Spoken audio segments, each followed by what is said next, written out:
friender's mom asked me to keep one secret from him.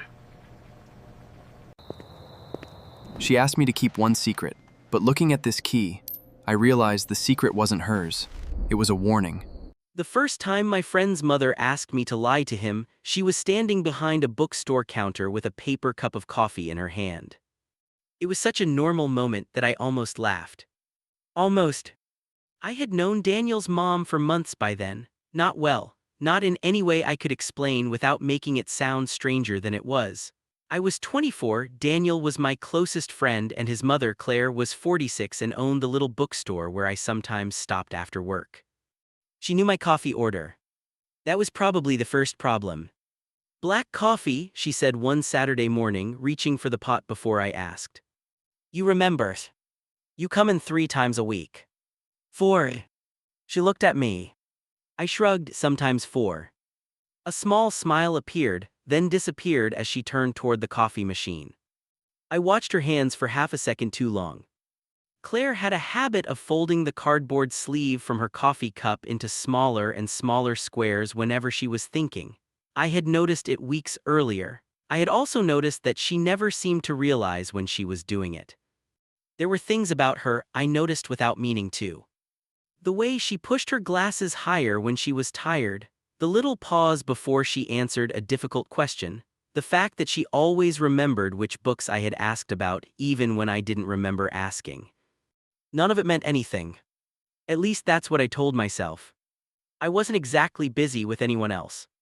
Most evenings, my phone stayed face down on my apartment table. Sometimes I'd type a message to somebody, stare at it for a while, then delete it, not because I had nothing to say. Usually because I didn't know who I wanted to say it to. That Saturday, Daniel had texted me that he was running late. "Be there in 20, Mom's working." So I waited near the front window with my coffee while Claire sorted a stack of returned books. "You're doing that thing again," I said. She looked up. "What thing?" "Folding the cup." Her eyes dropped to her hand. "Oh." She unfolded it carefully and set it beneath the counter. "You notice too much." "I notice normal things." "That isn't what Daniel says." I smiled. She did too, but only for a moment. Then the bell above the bookstore door rang. Daniel walked in. Claire looked at him, then at me. Something changed. Not dramatically, her shoulders simply settled, her expression became ordinary again. "Hey," Daniel said. "Hey." I took another sip of coffee. A few minutes later, Daniel disappeared into the back room to look for something he'd left there the previous day. Claire waited until he was gone. Then she leaned slightly across the counter. "Can I ask you something?" "Sure." Her fingers touched the folded cardboard sleeve. "Don't tell Daniel I was here last night." I stared at her. "What?" She looked toward the back room. "I just need you to keep it between us." There was nothing in her voice that explained why. And somehow that made it worse. I wanted to ask what she had been doing there. I wanted to ask why Daniel couldn't know. Instead, I heard myself say, "Okay." Claire looked directly at me. "Thank you." Daniel came back a few seconds later, smiling about something. I smiled too. But when I left the bookstore that afternoon, my phone buzzed before I reached the corner. It was a message from Claire. "Can you come back tonight? I need to tell you why I asked you to lie." I went back because curiosity is easier to admit than concern. That was what I told myself anyway. The bookstore was almost empty when I returned. The front lights were on, but Claire had turned off the lamps near the reading chairs. Rain tapped softly against the windows, and the smell of old paper mixed with whatever she had put in the kettle. "You came," she said. "You asked me to." "I know." She looked like she wanted to say something else. Instead, she poured tea into 2 mugs. I sat across from her behind the counter. For a while, neither of us spoke. Then she said, "Daniel thinks I don't sleep." "You don't?" "Not much." She smiled faintly. "My divorce did that to me." I hadn't expected her to mention it. She ran her thumb around the rim of her mug. "After 20 years with someone, you get used to another person making noise in the next room. Then suddenly the house is quiet." I looked down at my tea. "My apartment is quiet too." She glanced at me. "Your parents?" Different state. Brothers or sisters? No. She nodded as if that answered more than I had intended. I used to think being alone would feel peaceful, she said. And it does. She paused. Sometimes. I smiled. She noticed. What? Nothing. No what? I just didn't expect you to say that. Why? You always seem like you have everything figured out. Claire laughed quietly. That is an extremely generous misunderstanding. It was the first time I saw her laugh without immediately trying to hide it. I looked away. That seemed safer. Daniel was still my friend. That fact had a weight to it now that I hadn't felt before. Whatever was happening between Claire and me, if anything was happening at all, it wasn't supposed to be happening. She was 46. She was his mother. She knew things about me because I'd been around her son for years. There were rules I hadn't agreed to, but somehow understood. Claire reached beneath the counter and pulled out a small cardboard box. Can you help me? Inside were old photographs, receipts, handwritten notes, things she had apparently found while cleaning the back office. I picked up one photograph. Claire was younger in it, maybe 25. She stood beside Daniel's father, both of them smiling at the camera. I handed it back. You don't have to keep everything, I said. I know. She turned the photograph over. I just haven't decided what I can let go of yet. Something about the way she said it made me stop. Neither of us moved. Then she reached across the counter and brushed a tiny piece of paper from my sleeve. Her fingers stayed there for barely a second. Sorry, she said. You're fine. She pulled her hand back. I looked at the spot where she'd touched me. She looked at me too. Then she smiled, almost apologetically. Don't make this strange. I wasn't. I know. But neither of us looked away. And I don't know why that moment stayed with me, maybe because it felt like someone finally saw me, and I wasn't sure whether being seen by her was something I should be grateful for or afraid of. After that night, I stopped going to the bookstore as often. It wasn't something I decided out loud. I just started finding reasons.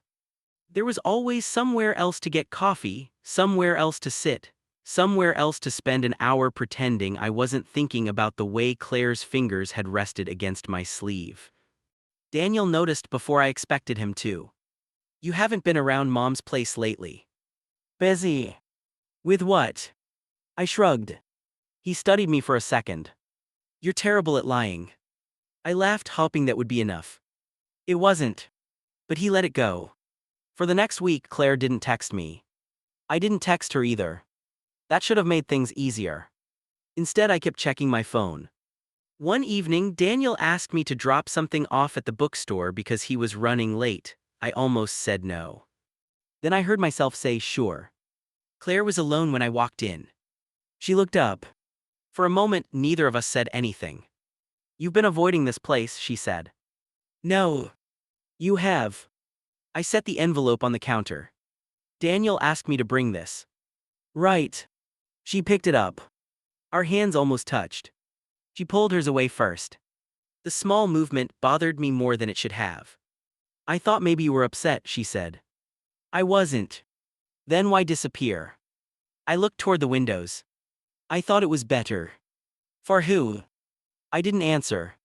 She folded the envelope once, then again. You're making assumptions about me. I know. And about what I want. I know.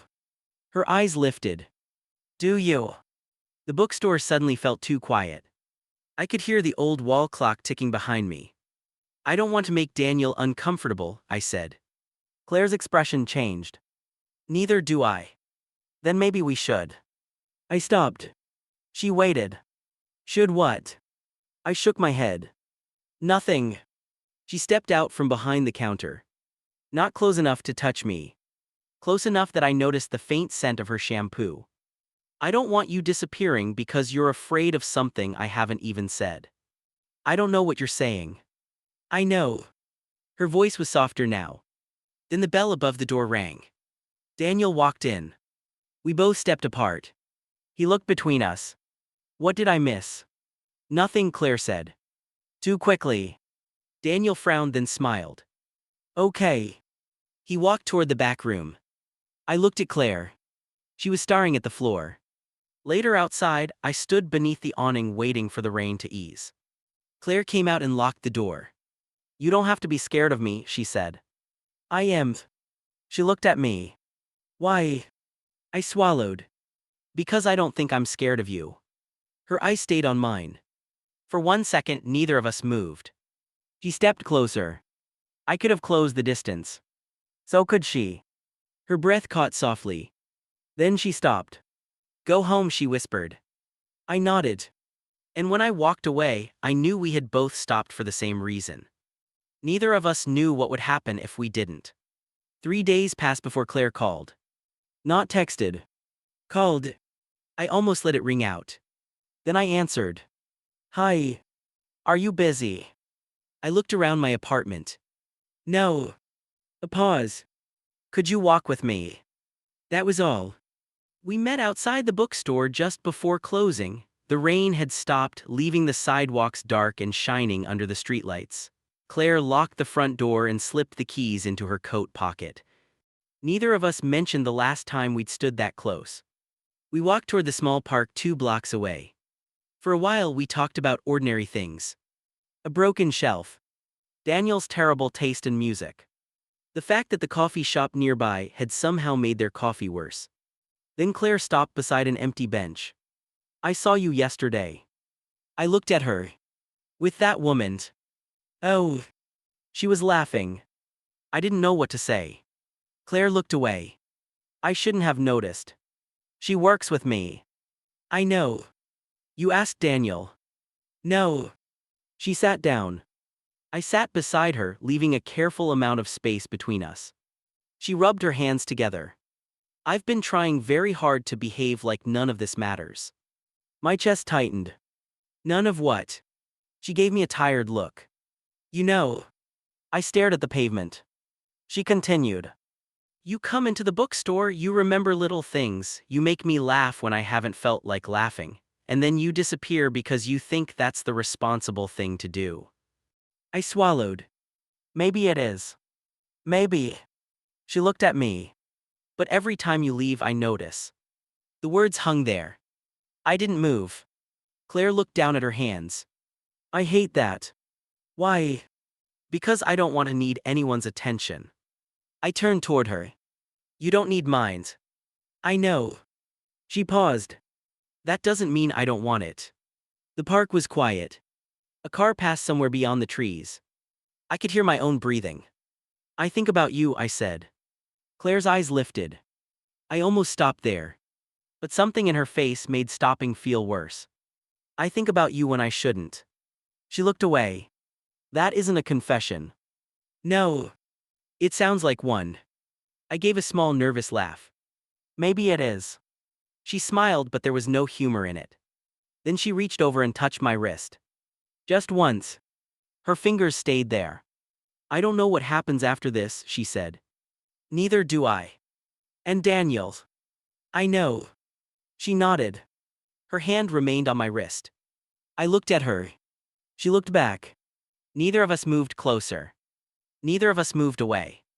Then she whispered, "If I asked you to stay right now." She stopped. Her eyes searched mine.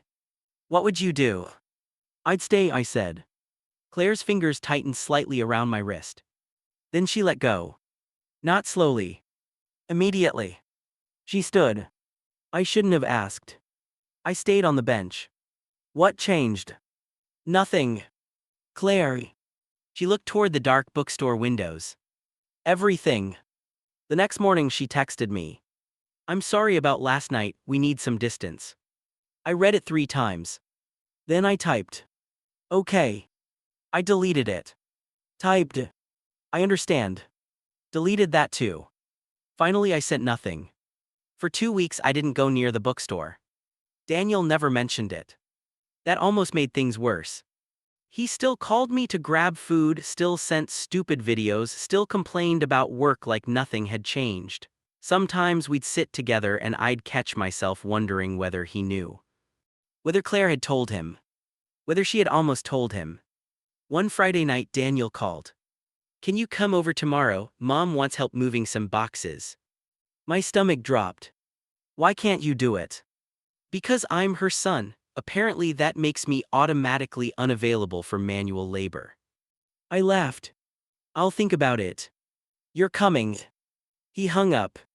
I went. Claire opened the door. The look on her face lasted less than a second. Then it became polite. Hi. Hi. Daniel was upstairs. I stepped inside. The house looked exactly the same. That was the strange part.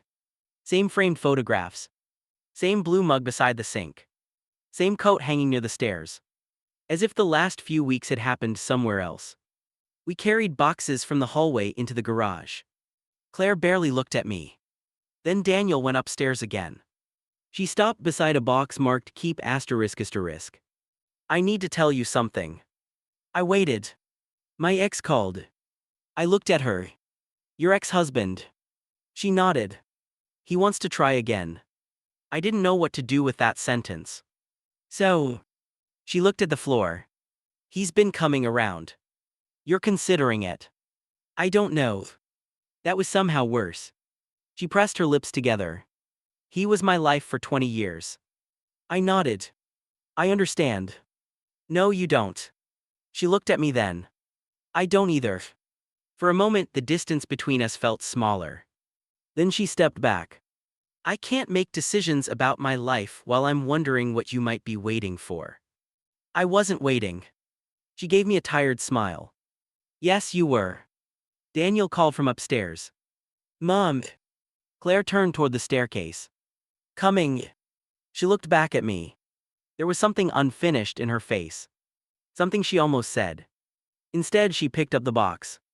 That night, I sat in my car outside the bookstore. The lights were off. Her apartment was above it. I opened my phone. Typed.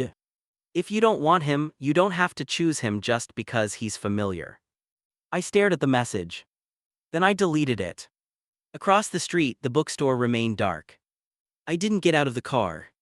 And for the first time, I understood that staying away could hurt just as much as staying. I didn't see Claire for another week. Then on a Tuesday evening, someone knocked on my apartment door. I knew who it was before I opened it.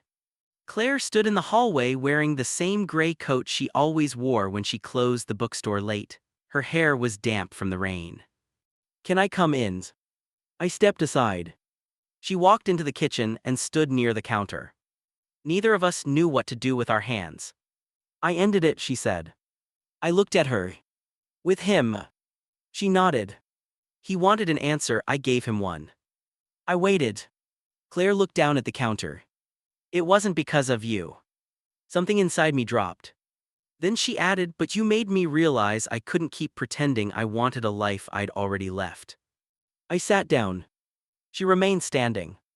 I've spent years choosing what was easiest to explain, she said, to Daniel, to my family, to myself. She rubbed her thumb against the edge of her sleeve. And then you came along. I almost smiled. I didn't exactly plan it. I know. A quiet laugh passed between us. Then it disappeared. Daniel can't find out from someone else, I said. I know. He's my best friend. I know. And you're his mom. I know that too. The words were simple. They were also the entire problem. Claire pulled out the chair opposite me and sat down. I don't want you to lie for me anymore. I looked at her. Then what do you want? She didn't answer immediately. Her eyes stayed on the table. I want to stop acting like nothing happened. My throat tightened. Something did happen. I know. I thought about you. She looked up. I thought about you too. The room went very still. No dramatic confession. No perfect sentence waiting to be said. Just the two of us sitting across from each other, finally refusing to pretend. I was afraid, she said. Of me. Of what wanting something would cost. I nodded. I was afraid of losing Daniel. You might. I know. She reached across the table. Her hand stopped halfway. For a second, she seemed to reconsider. Then she placed it over mine. Warm. Careful. Real. I can't promise this won't get complicated, she said.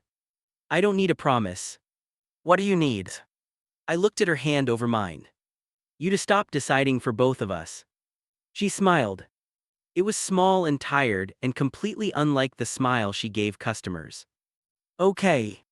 I turned my hand beneath hers. Our fingers met. Neither of us moved away.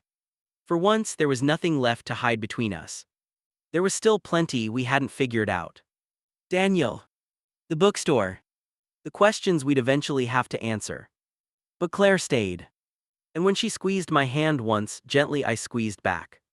"Okay," I said. 6 months later, I still couldn't decide whether the hardest part had been falling for Claire or telling Daniel. The second one, probably. He didn't speak to me for 3 days. Claire didn't speak to him for 4. There were no slammed doors, no shouting, just a lot of silence and one very uncomfortable dinner where Daniel stared at his plate for 20 minutes. Eventually he asked me how long. I told him the truth. He rubbed both hands over his face. "Of course." That was all he said. For a while things stayed awkward. Claire and I didn't suddenly become some perfect couple. We still had separate apartments. We still argued about small things. She thought I bought too much coffee. I thought she kept too many books she would never read. She denied both accusations. She was wrong about the coffee. She was right about the books. Some mornings, I'd meet her at the bookstore before opening.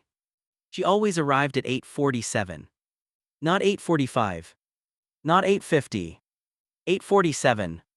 "You're late," I'd say. She'd check the clock. "I'm exactly on time." "You've said that every time. And you're still wrong." Then she'd make coffee. Black for me. Tea for herself. Sometimes we'd sit behind the counter before customers arrived, saying almost nothing. Those mornings became my favorite part of the week. One Saturday, we walked back to the park where everything had nearly changed between us. The same bench was still there. Claire sat down. I stood beside her. "You remember this?" "I remember you telling me to go home." She smiled. "You needed to." "I didn't want to." "I know." I sat beside her. For a few minutes, we watched people walking their dogs and children chasing pigeons. Nothing about it looked special. That was probably why it mattered. Daniel eventually came around. Not all at once. He started by asking Claire for dinner. Then he invited me. The first time the three of us sat together again, nobody mentioned the past. Halfway through the meal, Daniel looked at me. "You're still drinking that awful black coffee." "Yep." Claire laughed. Daniel looked between us. "You two are weird." Claire reached for her tea. "We've been told." It wasn't forgiveness exactly. But it was close enough to begin with. A year after that first secret, Claire and I finally moved into a small apartment together above a different bookstore. She kept the old cardboard coffee sleeve from that night. I found it inside one of her books. "You kept this." She shrugged. "I forget things." "You remembered this." She looked at me. "Some things are difficult to forget." I smiled. She took my hand. No promises. No speeches. Just that. The strange thing was, nothing became easier because we fell in love. It became more honest. We still had bad mornings. Still misunderstood each other. Still sometimes needed an hour alone after an argument. But there was no pretending anymore. And every once in a while, when Claire made tea and I made black coffee, we'd look at each other and remember that quiet bookstore, the empty bench, the rain on the windows, and the question she asked me that night. "What would you do if I asked you to stay?" I stayed. Not because she asked. Because eventually, we both stopped being afraid of the answer. Did this story stay with you? What kind of quiet, real love stories do you want to hear next?